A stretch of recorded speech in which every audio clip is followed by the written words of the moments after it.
Elle est en crise aujourd'hui, notre démocratie représentative. Il y a plusieurs symptômes.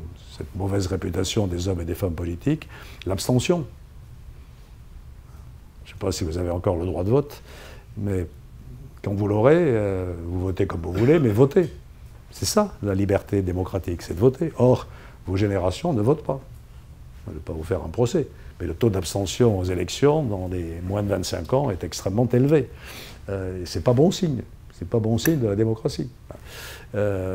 Autre signe de cette crise de la démocratie représentative, c'est le discrédit des grands partis de gouvernement, l'émiettement de l'Assemblée nationale. Donc, on est en crise et c'est grave. Parce que, qu'est-ce qu'on met à la place? La démocratie directe? Il n'y a pas de meilleur système que la démocratie représentative. C'est Winston Churchill qui disait, je crois, c'est le pire des systèmes à l'exclusion de tous les autres. Donc il faut la faire vivre.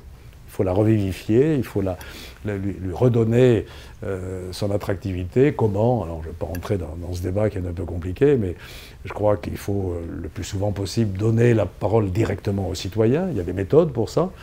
On les pratique au niveau local. Un bon maire, il passe son temps à concerter avec ses habitants.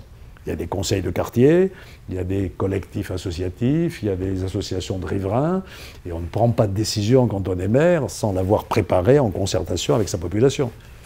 Au niveau national, c'est plus compliqué. Il y a eu des essais, une convention citoyenne, le référendum lui-même, qui est une façon de donner la parole aux citoyens.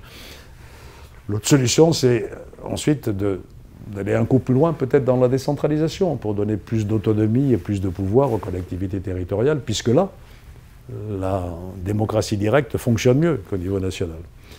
Et puis, bon, il y a d'autres techniques aussi pour revivifier notre démocratie représentative, mais c'est un grand enjeu. Et réfléchissez bien au fait que vous avez la chance de vivre dans un pays de liberté, où vos libertés fondamentales sont garanties. Regardez ce qui se passe dans la planète.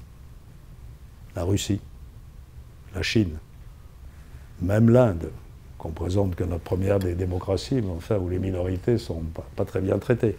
Je pourrais allonger la liste. Les pays qui respectent les libertés démocratiques fondamentales aujourd'hui sur la planète, c'est une peau de chagrin. Bon, je ne parlerai pas de la démocratie en Amérique. Je ne sais pas si Tocqueville écrirait encore le même livre sur la démocratie. Enfin, c'est un pays démocratique.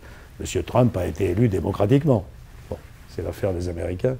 Mais enfin, pas tout à fait sûr que les grands principes de l'état de droit ils soient respectés comme chez nous. Donc on a la chance, nous, de vivre dans des pays qui vous garantissent tout ça.